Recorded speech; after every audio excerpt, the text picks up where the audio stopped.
أعوذ بالله من الشيطان الرجيم.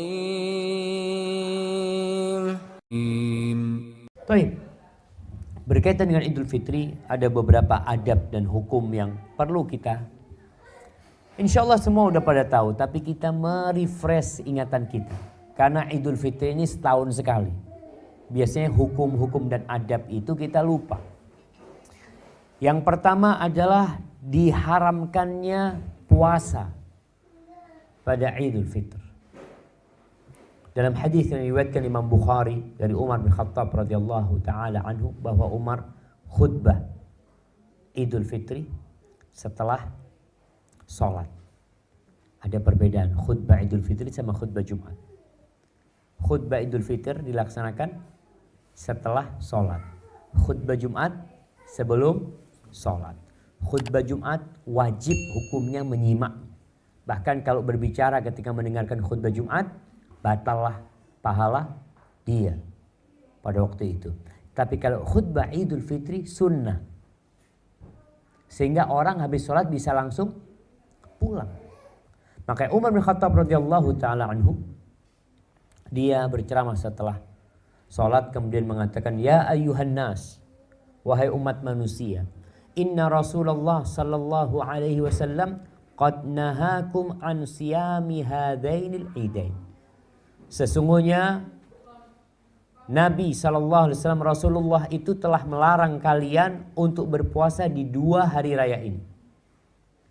Amma ahaduhuma, adapun salah satunya adalah fayaumu fitrikum min siyamikum, hari tatkala kalian berbuka dari puasa kalian.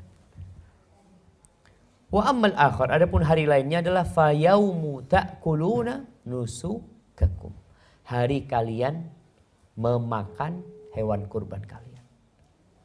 Maka subhanallah jemaah, Islam itu peduli dengan semua urusan. Urusan dunia diurus, urusan makan diatur. Kapan boleh makan, kapan gak boleh makan. Siang hari Ramadan haram makan. Haram makan. Siang hari di Idul Fitri wajib makan. Artinya kalau berpuasa dosa.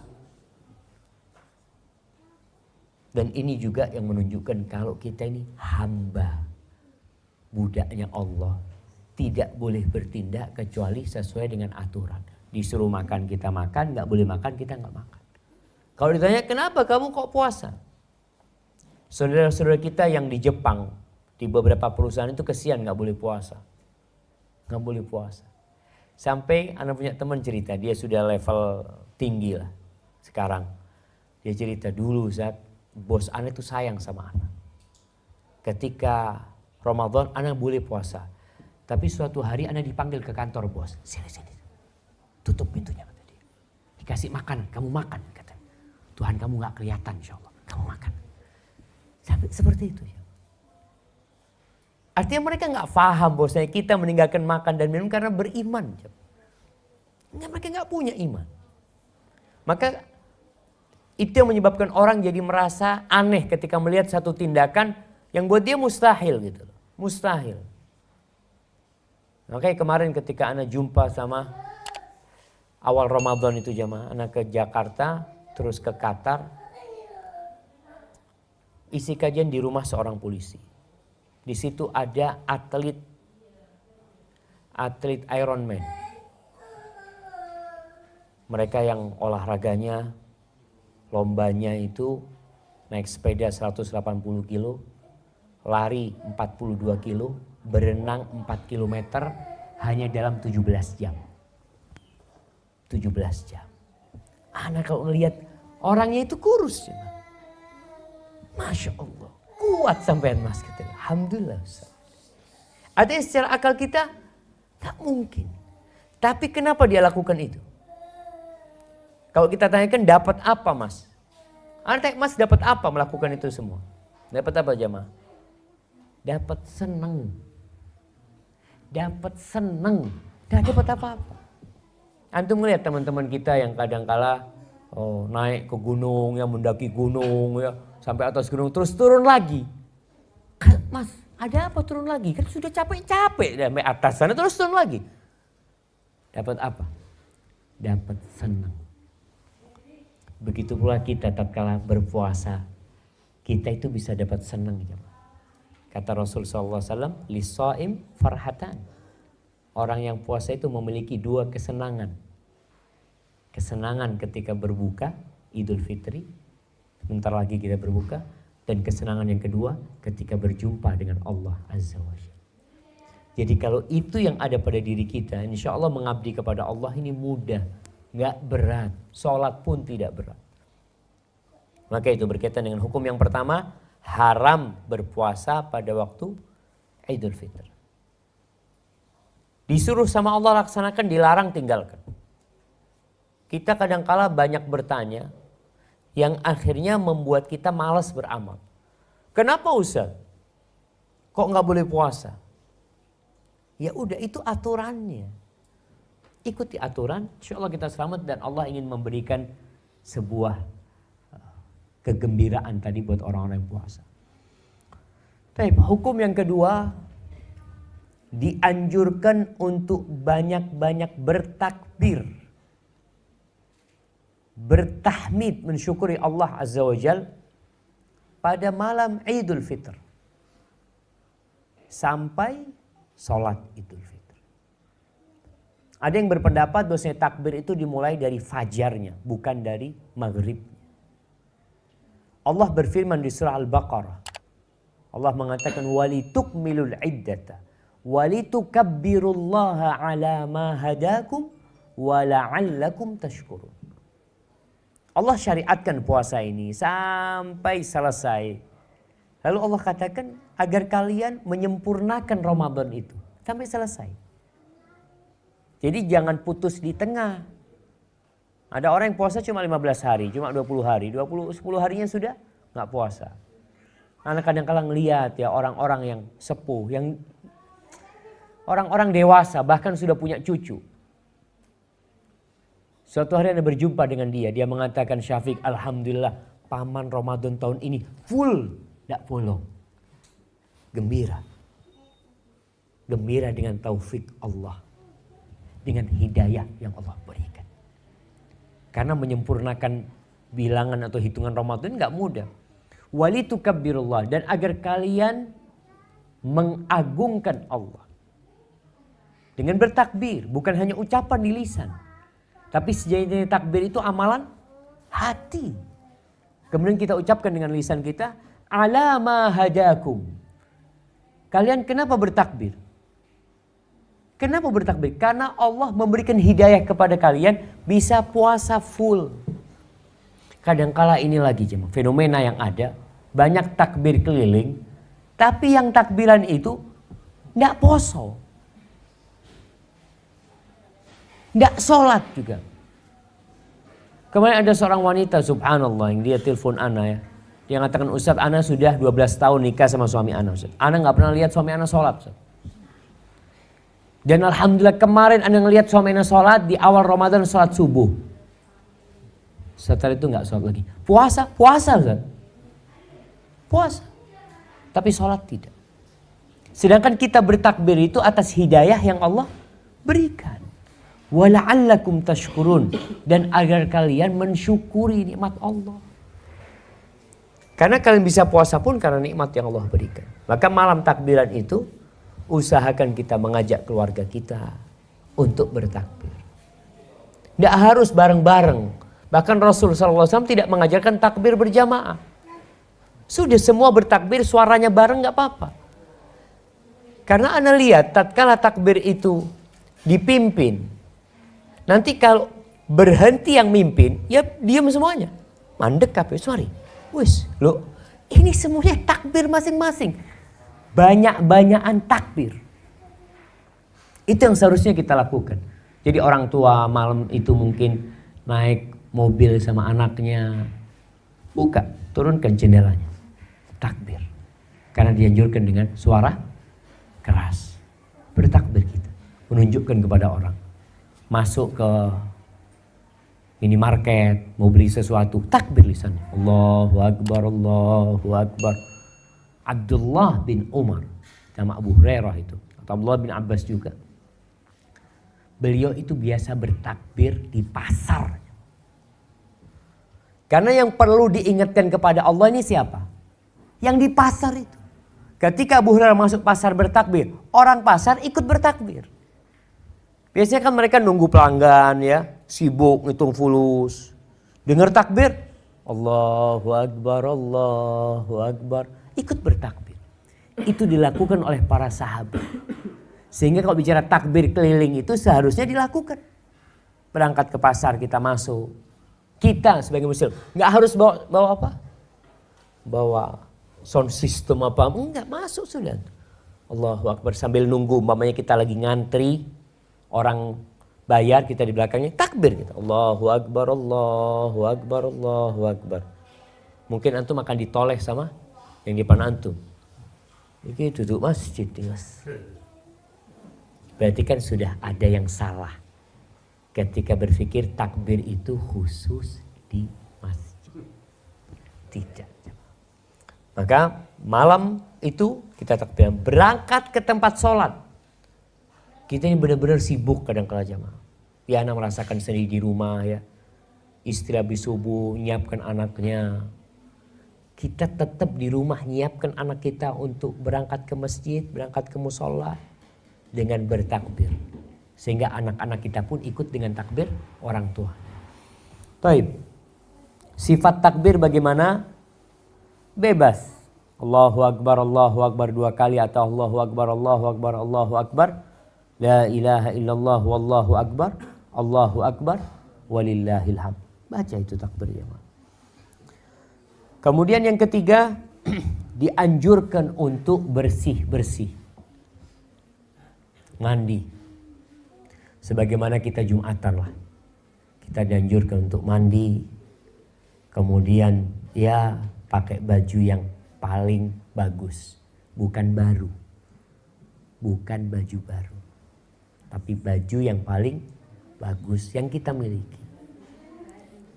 Ah enggak, ini bahaya. Kadangkala yang baru itu harganya 100.000.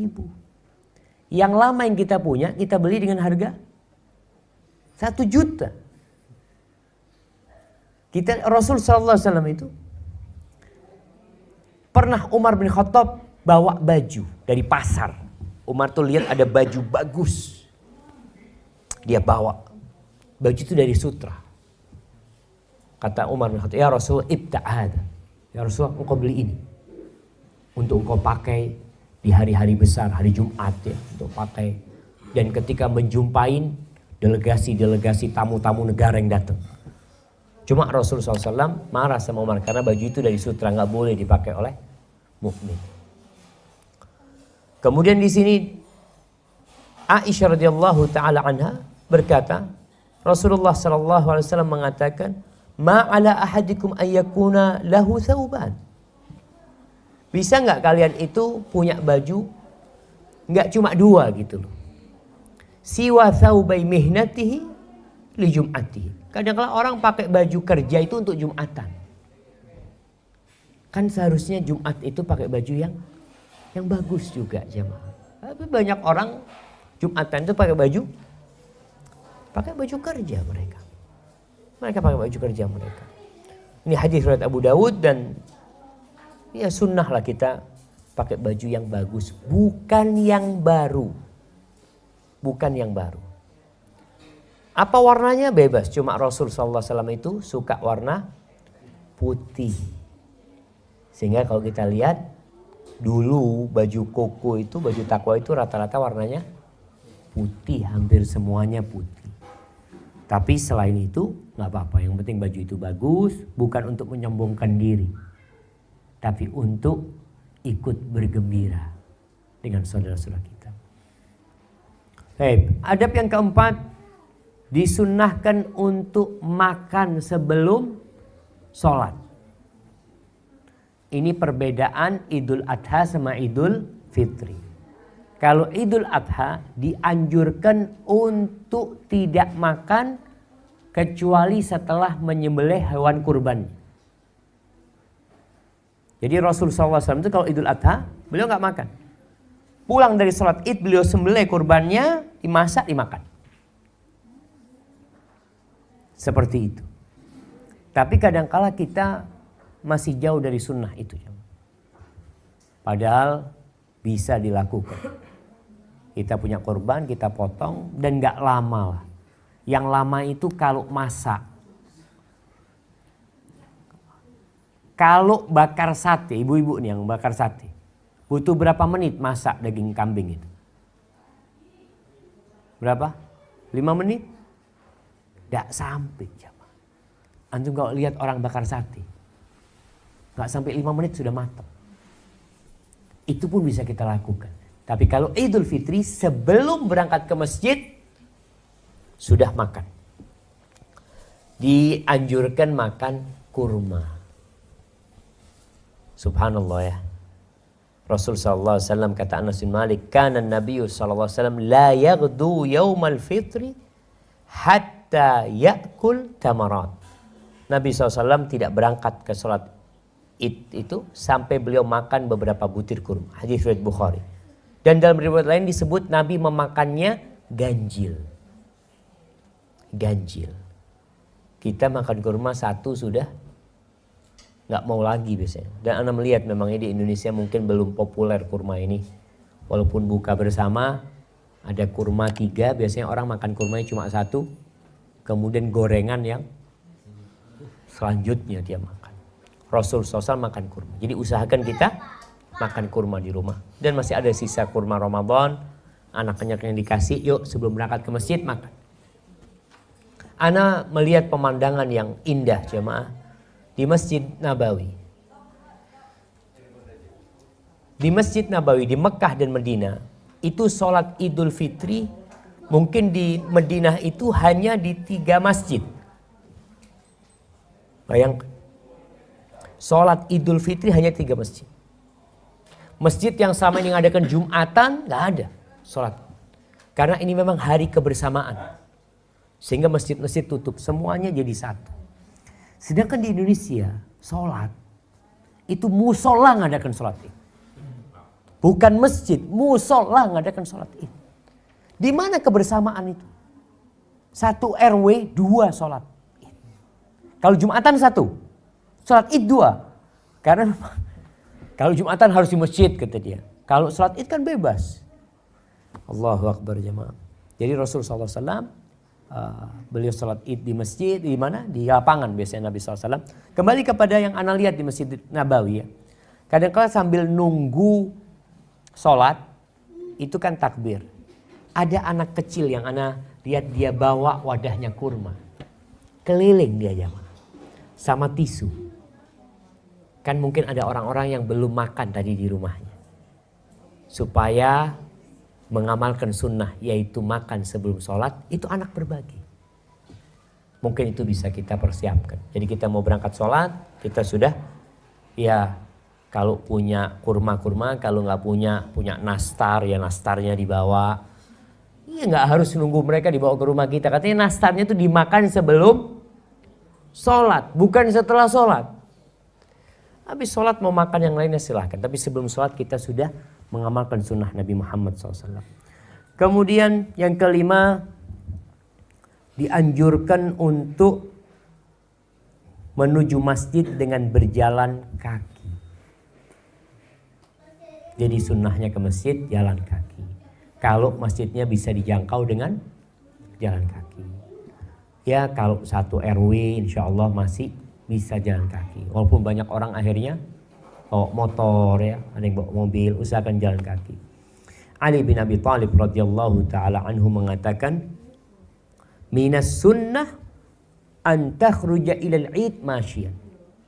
Kata Ali bin Abi Thalib, termasuk sunnah engkau menuju ke salat Id dalam kondisi berjalan kaki. Wa an ta'kula syai'an qabla an takhruj, dan engkau mengkonsumsi sesuatu sebelum berangkat. Sudah makan. Ini termasuk sunnah. Maka usahakan kita mengamalkan sunnah ini. Kemudian selain dianjurkan berjalan kaki, dianjurkan pula berangkat dan pulangnya itu dari arah yang berbeda. Jadi umpamanya kalau di perumahan ini ada 2 jalan masuk kan? Iya ada 2, ada berapa? Ada yang lewat gor, ada yang lewat. Alhamdulillah. Kalau umpamanya sholat jalan kaki menuju gor, bisa lewat sini, ke gor, lewat pagar langsung. Oh, ada jalan, masya Allah, ada jalannya kan. Nanti pulangnya cari jalan lain, cari jalan lain. Oh jauh Ustaz, disinilah jemaah. Sunnah itu ada hikmah yang besar. Apa hikmahnya?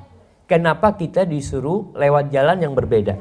Para ulama menyebutkan beberapa hikmah. Di antaranya menunjukkan atau menampakkan syiar-syiar Allah di dua tempat yang berbeda. Kita udah bisa lewat sini kan, takbir Allahu Akbar lewat situ. Tapi kita lewat jalan yang berbeda untuk menunjukkan kalau umat Islam itu banyak, sehingga orang-orang itu mengetahui. Yang kedua, untuk menjengkelkan, membuat jengkel orang-orang munafikin. Jadi orang munafik itu nggak suka ngelihat orang Islam senang, nggak suka mereka. Ya kita bikin mereka lebih jengkel lagi untuk menunjukkan kebahagiaan dan kegembiraan umat Islam. Yang ketiga, untuk menebarkan salam di dua masyarakat yang berbeda. Kita ini kadangkala kekurangan tetangga. Ya coba kita lihat lewat jalan lain. Ternyata lewat jalan itu banyak orang miskin. Kita assalamualaikum sama mereka, ahlan wa sahlan, sehingga kita mengetahui kondisi di sekitar kita.